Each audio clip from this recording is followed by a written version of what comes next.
Hey guys, how you doing? This is Zed from Zed Outdoors. I hope you're having an awesome day. So this video is a part 2 in a continuation of a previous video that I did where I am in Wilderness Pioneers, a company that is based in Oxford. I'm in Oxford right now, and in a previous video we showed you around their primitive base camp that they've built, which is mightily impressive. If you haven't seen that video already, I've linked to it just below this video here. Maybe pause this video, go back and watch that so it gives you an idea of where it is, the location there I'm at, and what these guys are doing, which is some really impressive work. The main guy in charge, Mance, was a consultant and made a lot of the equipment and tools, in fact all of them, for a very well-known series here in the UK called 10,000 BC, all based on primitive skills such as flint knapping and so forth. And he's the main guy here at Wilderness Pioneers. So I'm here for the day. We recorded that video that you have seen or are about to see, that's linked to below this video, and we recorded that in the earlier part of this day.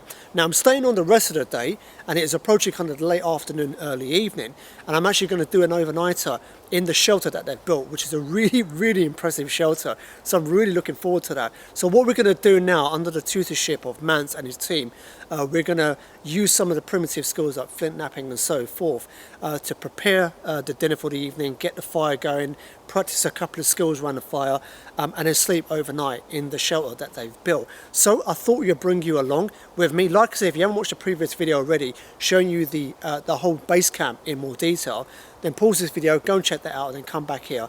I'll still be here, unfortunately, okay, when you come back, and you can watch this video. So without further ado, I hope you enjoy the rest of this video. The widest aperture, 2.8.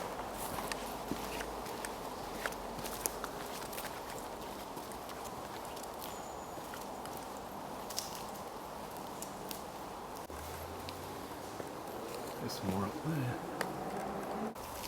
So here we are with Mance. You saw him in a previous video, the proprietor of Wilderness Pioneers. Mance, how you doing? I'm doing well today. How are you? Excellent stuff. Thanks for allowing me to stay on for some dinner and an overnight in your shelter. So what we're going to do, we're actually going to cook some salmon that you bought. Is that correct? And then, That's correct. Yeah. You're going to use the what technique? We're going to panasse the salmon, Right. which is an indigenous American Indian method of deboning, opening it up like a butterfly, Right. putting a couple of skewers through it to keep it open, Right. sandwich it between, hopefully, this piece of hazel that we're going to harvest, Right. and stick it into the ground over some nice embers and allow that to cook in its own oils and juices. Now we're going to get a bit fancy, aren't we? Because we're not going to use the conventional axe, are we? No. Today, we're going to use the stone axe. Fitting in with the primitive theme and one of the specialities that we have. So we're going to show you how effective this is. Remember, it doesn't operate the same way as a normal steel axe. Right. What I'm going to do is I'm going to bend the hazel over to my left, get the fibres under stress, and then use the axe to try to go through it as best I can. And this axe is something you've made yourself, isn't Yes. it? So you've napped the flint head and you've... That's correct. Shaped the handle, burnt the hole in, and one of the important things is heat treating it or hardening the wood, because there's a lot of stress that goes on with these. Right. With the flint trying to split the wood apart. Okay. So yeah, really good axe. Fantastic. So let's go for it. Okay.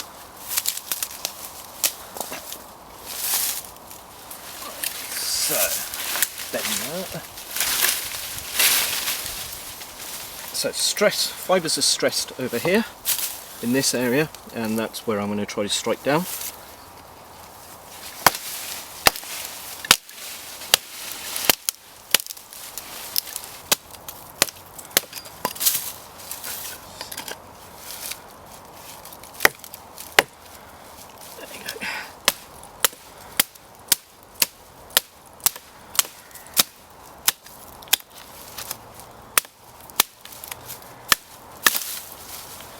So with that being slightly loose, you're saying that works in its benefit then? Yeah. So it doesn't shatter or... No. The way the axe works is that the edges dig into the wood rather than the width pushing the wood apart. Right, okay. And one advantage, as you've seen, it allows the axe to come out. It's an easy fix, we can just jam it back in. The other way is just undo the binding, which obviously has loosened up a little bit, as it is rawhide. And we'll re-wet it, stretch the rawhide, Right. and bind it back into place. But it's nice and easy, as you can see. That's our hole bent in. So it's quite important to get the shape right, so it clings in where I want it to go. And if you can see within there, you can see the lighter areas where it's burnt through the, pushed through Yeah. where the flint's been hitting, and just point of impact or contact. But as I said, really easy, goes straight back in. Gotcha.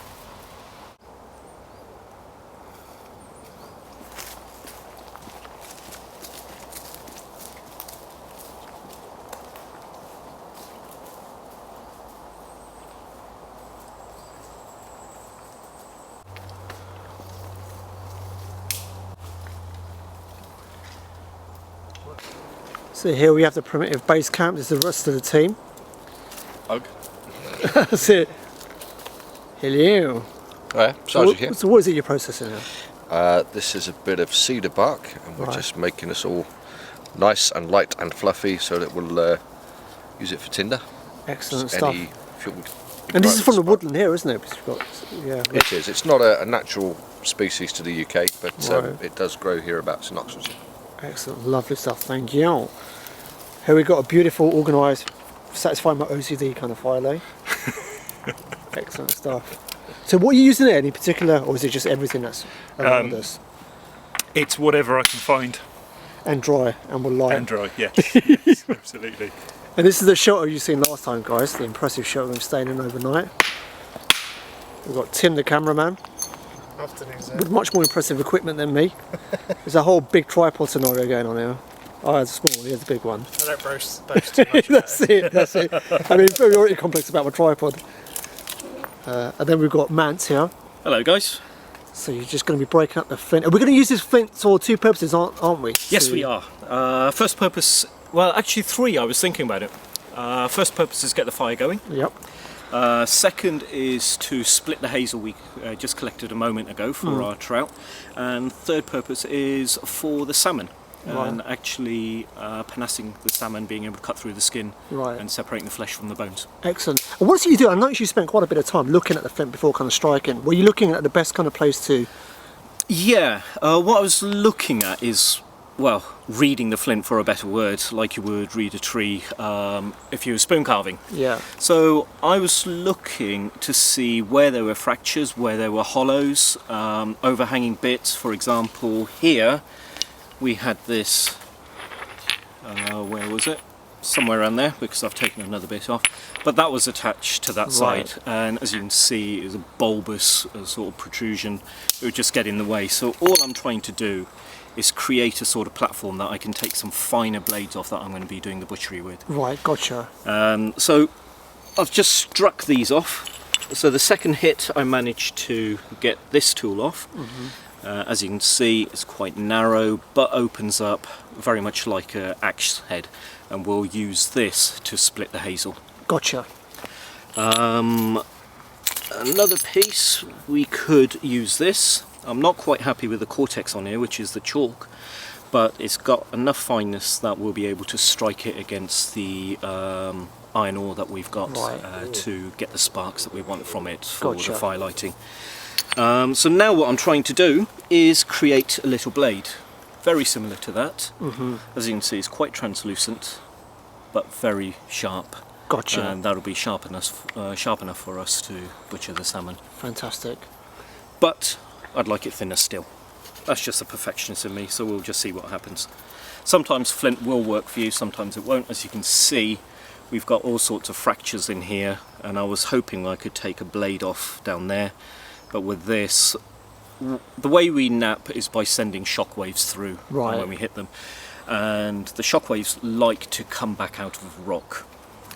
So with this step here, what will happen is the shockwave will start going through, come to this mass, and won't know what to do, Right. and it'll suddenly stop and do its own thing. Gotcha. So we're trying to get the best angle of force to get the blade out what we Right. want. So now I'm just trying to figure out which way to go, and I'm going to try see if I can start getting some blades off this angle here, but unfortunately we've got that concavity here which is going to cause me problems, and then I've got this step here which is going to cause me problems. We'll just see whichever way it goes.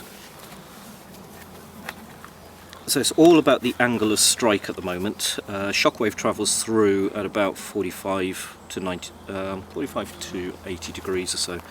So I'm just thinking of my strike angle, where it's going to hit, and roughly where that's going to go off.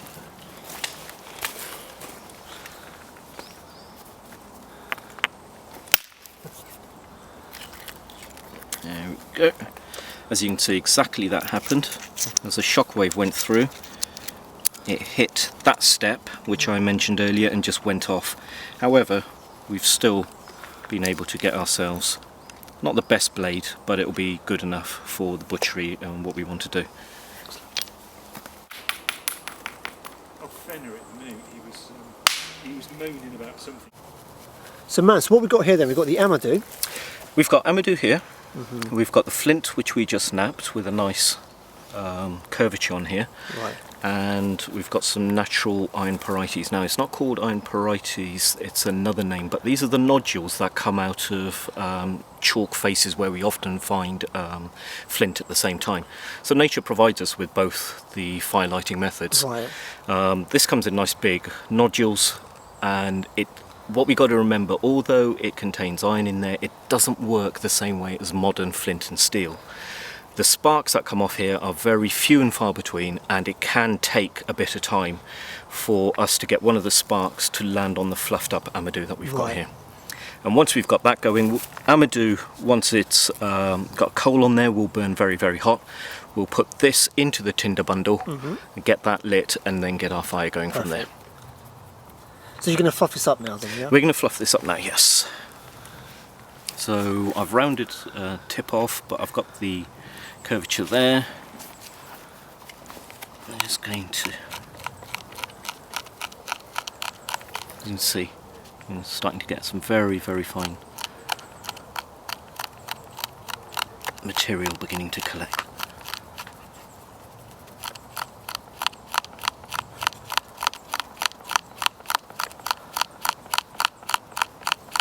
And this salmon has already been processed, hasn't it? So This has been processed, yes. This comes from horse's hoof fungus, and this is what's called the trauma layer, which is, when you cut open a horse's hoof fungus, it's the white membrane that we see. Tends to be about a millimetre or so thick, depending on how cold the climate is and how big the specimen is.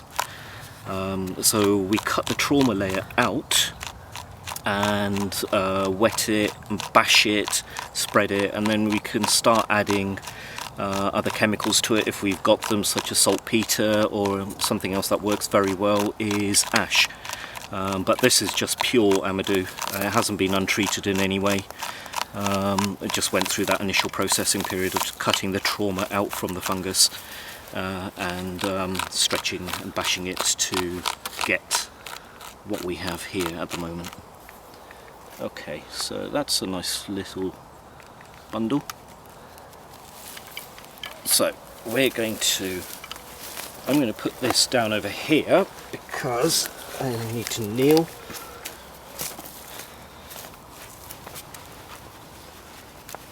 And bring my flint. Now I had a better piece. There we go, I think.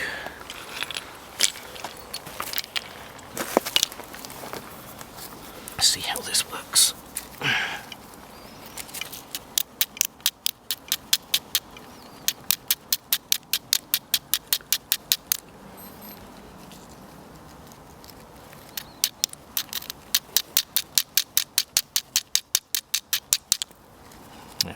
Nice and fragile, as you can see.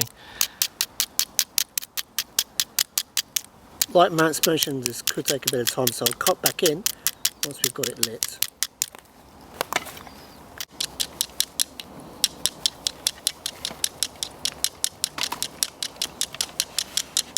Tiny ember there. So from the point I stopped recording, it took maybe, what, no more than 5 minutes. But you got it, you got a spark. We've got it. There we go. So now I'm going to rest a bit because I started sweating a fair bit with this humidity. Okay, so this we're now going to transfer to our tinder bundle, and that gets very, very hot, so you need to be aware of that. So here's our tinder bundle, which Mark and Saji kindly made for me.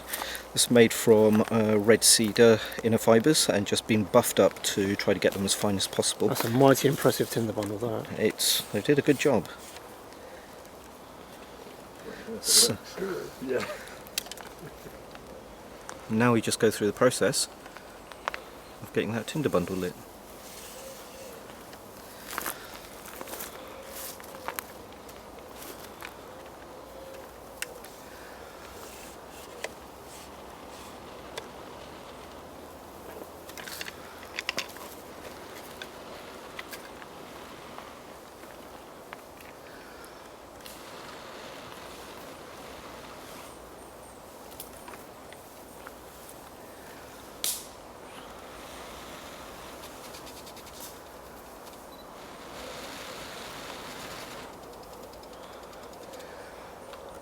Tell you what, that smells beautiful. I really like the smell of that. Did they do red cedar incense sticks? Definitely. That's what we need, isn't it? Oh, impressive, fantastic. Right, so at this point I'm going to take it back down here.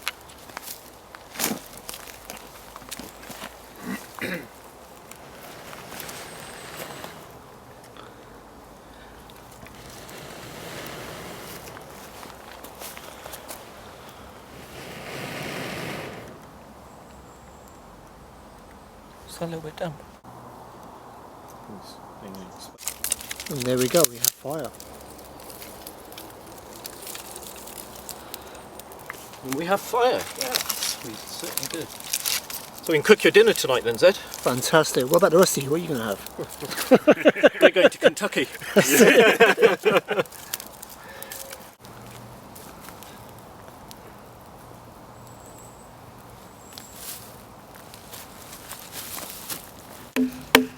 So with this one now, we're just going to process up the hazel now, aren't we? That's correct, yeah. So all I'm trying to do at the moment is... You've got like beavering around it. That's exactly what I'm doing. I don't want to take too much off because I want to try to split this wood in a moment. So I'm not going full hog. I'm just, as you rightly said, just beavering away, chipping away, getting through to a point where I can just almost snap it. Now, sod's law, I'd get an awkward piece of wood. There you go.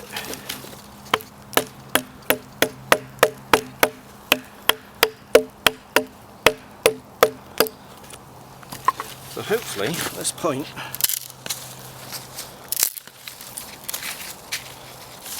there we go. Perfect. So now we've done that, so you're just pointing the edge off, aren't you? Yes, yep. I'm pointing it so it's going to stick into the ground a lot better. Right. So I used my stone axe initially. As you can remember, this is the side that we took down from the main hazel. And now I'm just using the hand axe just to get the point on there that I need. And remember that these are stone tools. They don't operate the same way as metal tools do. We'll never get as fine as cut, particularly when we're doing heavy duty work like this compared to a metal axe. Right. So there we go, that's more than sufficient. And what I'll do is I'll burrow a little hole to help it in. Gotcha. So there's our stave. Now what I need to do is split this for the salmon. Now the easiest, what I always do is get the piece of wood and see what it wants to do, and at this moment it wants to rotate this way. Right. So my salmon's going to be facing the fire, so imagine my fire is here. So I need to split this in that direction, trying to go down as much as I possibly can. So by the time you put the fish in, it's kind of like a flat, like a... It is, yes, it's flat like a butterfly. So here's that piece I broke earlier. Remember me saying that it's perfect for splitting. And I'm just going to get that in there, rock it back and forth. The most important thing when you're doing this, any sort of splitting, is make sure you know where your other hand is. And the way I do this, I've pushed through, and if the stone tool does go in, the palm of my hand stops it travelling too far down and shredding my left hand. Because the flints can be extremely sharp, can't they? Yes, they can. They're beginning to use flints for ophthalmic surgery at the moment, just because, as we know, a sharper cut heals that much faster. So there you go, you can see how effective that is. We're beginning to get the split in. Okay, so you just basically followed the split through, haven't you? Try to keep it centre. Yes, I've tried to keep it centre. As you noticed when it started off, it was back down to the middle. So you can see it was going off here, managed to exert enough force to bring it back into the centre, down to the depth that I want, which is there, and that should be big enough to hold the salmon in. Gotcha. So that's our split done.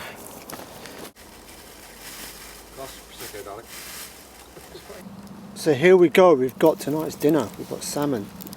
And what are you going to be using? You're going to be using the flint then to process this? Yes, going with the primitive theme. So far we've used flint, so we'll carry on showing you how effective flint is for simple butchery tasks like this. Okay. Okay, so as we said earlier, what we're going to do is panace the salmon.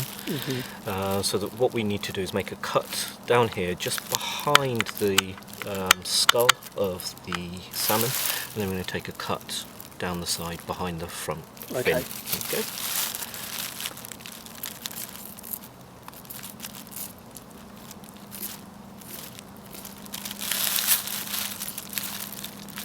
Once again, I'm using this slightly different as you would like a metal knife. Exactly, yes.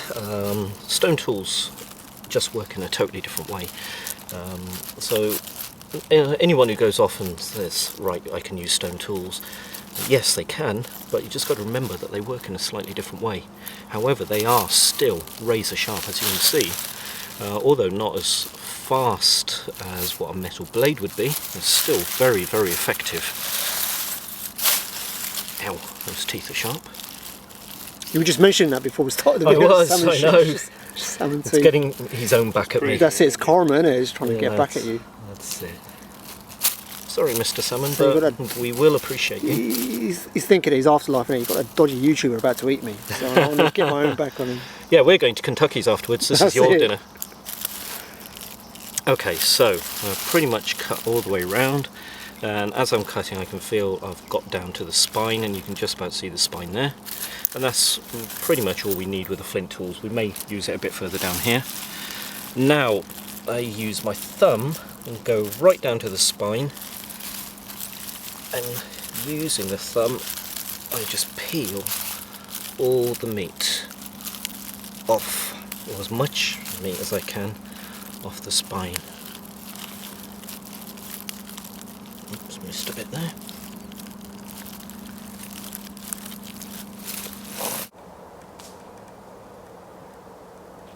So there you go, both sides almost done then, man.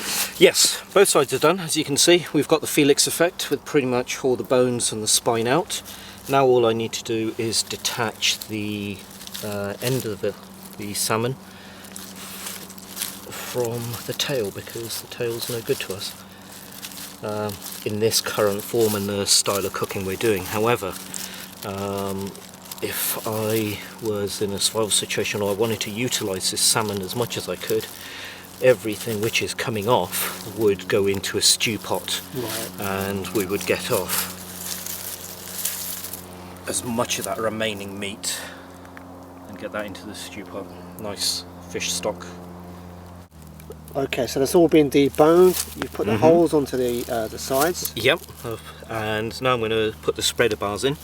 Now, a common mistake is people put the spreader bar in from the outside inwards. Right.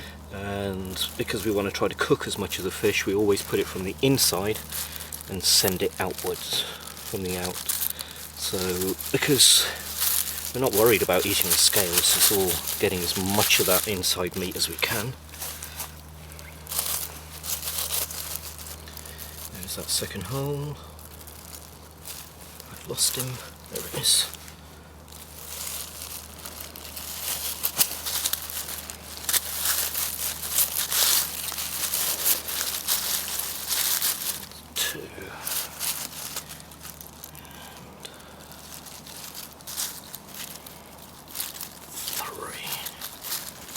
Okay, so that's the salmon nice and spread. Now what we need to do is get it in to our split hazel. And this is where you need a second person. Do you want to push it forward, Mark, so if I don't drop it, it's on the reed. That's it, we're in. Okay. Yeah, we're in. Okay, we just lay it down there. So now just sandwiching. Yes, yeah, that's all we've done is just sandwiched it, and the spreader bars will help spread this over the fire. And now we just need a bit of cordage. Is it pliable? Yeah, I'll just do. So to keep it in a primitive theme, are you using a particular type of cordage? Yeah? We're using cedar cordage here, Right. which it was dry and we just soaked it earlier. Just to make it pliable, which is one of the beauties of roots, that we can store them as long as we need, and when it comes to using them we just re-soak them.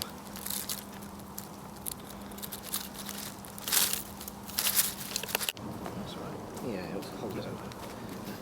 So here we've got it suspended now over the fire. So you've used like a tripod effect, haven't you? Yes, I have, because of the weight of the salmon and also how hard the ground was. We couldn't get it in with as much depth, so I've used our grinding stone, which you may have seen earlier, to add some weight to the back of the tripod, and then a couple of fork sticks, and they're not dug into the ground, they're just resting and taking the weight of the salmon. And that salmon's going to cook nicely actually. It's just the right level of heat.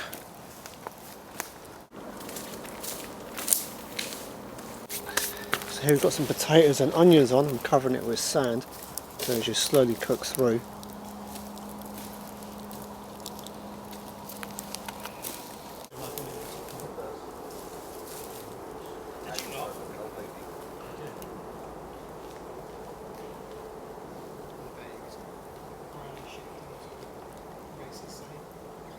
Double shifting. It is still some way off though. Yeah, it's still a bit. No major rushes there. Potatoes would take a while. Yes, yeah, exactly. That's a brilliant bit of ventriloquism. So here we go, guys. It's all cooked, and it's cooked to absolute perfection. So we've got potatoes and onions. They were put straight onto the fire, all the embers. So here's why they're dark on the inside. Sorry, on the outside, but the inside is fully cooked. Look at that salmon. Absolutely gorgeous. And the fire, more wood on top. Couldn't ask for a better night.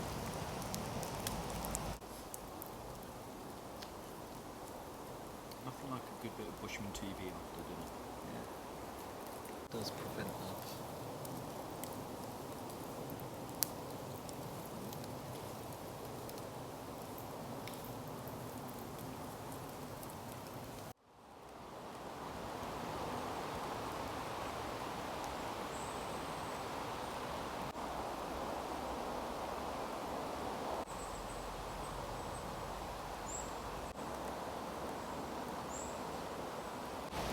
So morning, guys. Had an absolutely amazing sleep in the shelter. Just taking my kit out, just doing a quick sort through, packing everything away, just did my ablutions, and there you go. So let's have a look inside at where I was sleeping.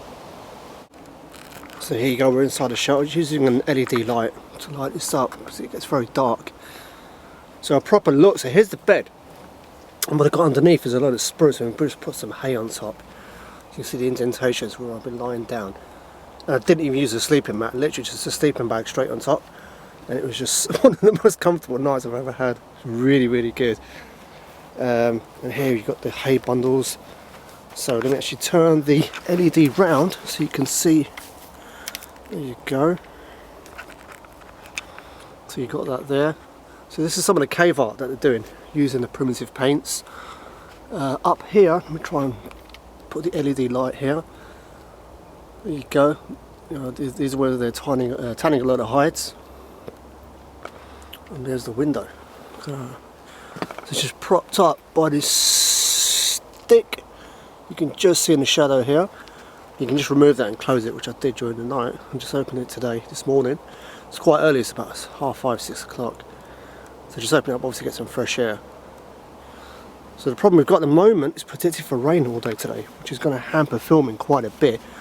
So we're going to see how it goes and maybe just have to adapt accordingly. But like I said, there you go. A fantastic bed. And what I forgot to show you was, there you go, the fire pit.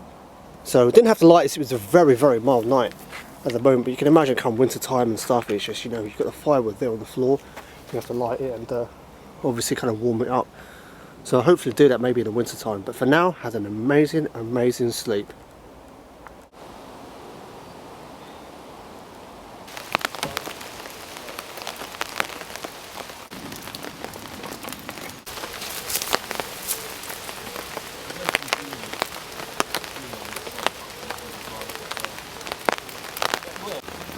Here we've got some breakfast on the go. So what we got here then, Mance? We've just got a simple earthenware pot made by a friend of mine, and we're sticking to the primitive theme. Obviously they wouldn't have any metalware or anything along those sort of lines, maybe some wood containers that they would do rock boiling.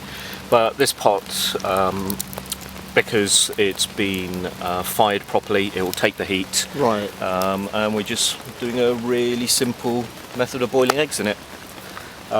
We also use this pot for making stews, anything like that. The most important thing to remember about these pots is the thermal shock. Like any sort of pottery, if I'd put this in the fire before putting the water in and it got hot and I threw cold water in, it would just shatter. I think that something like that may have happened at 10,000 BC, where they broke 1 or 2 pots when they messed up. So it's like a gradual... It's a gradual warming process, Gotcha. So it allows the clay to warm up and spread the heat throughout it, and so you don't get any specific hot pots. And all I'm doing is just moving the coals underneath, warming up gradually, and I'll feed it, as you can see, with little sticks here. But we'll use the heat of the embers and just keep replacing them as they go and warm it up slowly. Unlike modern cooking, everything is a lot slower out here. Yeah. It's at the pace of nature, you could almost say, but things using Stone Age tool or primitive technology just takes a lot longer. So it's not a simple case of boil the kettle and you've got nice boiling water within a couple of minutes. It's a lot slower, and it's nice because it allows you to sit back and really enjoy the environment as well.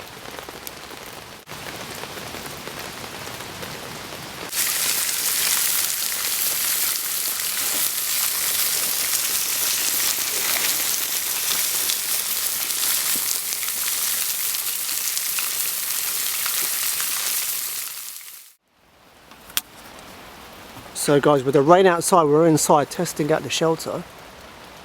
So we've got an LED light to kind of illuminate it a little bit, and we've got the fire going, and you know what, it's perfectly comfortable and very warm now. You can't see it, obviously with the lighting, but the smoke's will rise right to the top. It's seeping out gradually through the roof. We've got the hides up there that are just out of shot.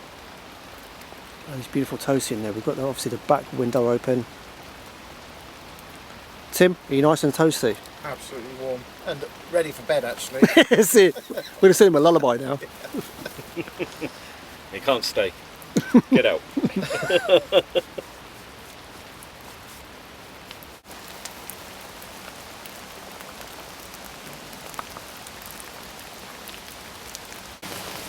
So there you go guys, that is a wrap for this video. Unfortunately I've had to cut this a little short simply because, as you can hear, the rain, and at times it's been quite torrential, so it's kind of prevented us doing a couple of activities in the outdoors that I was going to hopefully film. But I hope you enjoyed the video so far. I've had an amazing time and they've got such an incredible setup, and they've very kindly invited me back to do some more stuff, which I hope you want to document and share with you guys. They've got an incredible setup here. Now what I have done, I've taken some photos of my time here, some things up close and personal, including the shelter, the food and everything else. To view those, there's a link below this video. Go and click on that and you can go and view those photos. Like I said, I've also put a link to the previous video that I've done, which is a kind of a tour of the actual camp here itself. And needless to say, I'm going to put a link to Wilderness Pioneers too. Now what it is, I'm going to put a link to their YouTube channel. They've literally only just kicked it off, and it will mean a huge amount to me. I get nothing out of this, and it will mean a huge amount to me if you go and check those out, because I know these guys, I mean, they're going to put out some incredible content, especially with what they've got planned and what they've got going on here. So it will mean a lot to me if you click the link below this video, go and check out the YouTube channel, give them a subscribe and show them your support. So like I said, I really do hope you enjoy this video. Something a little bit different. You know, I'm going to be delving into this a lot more in the future with these guys.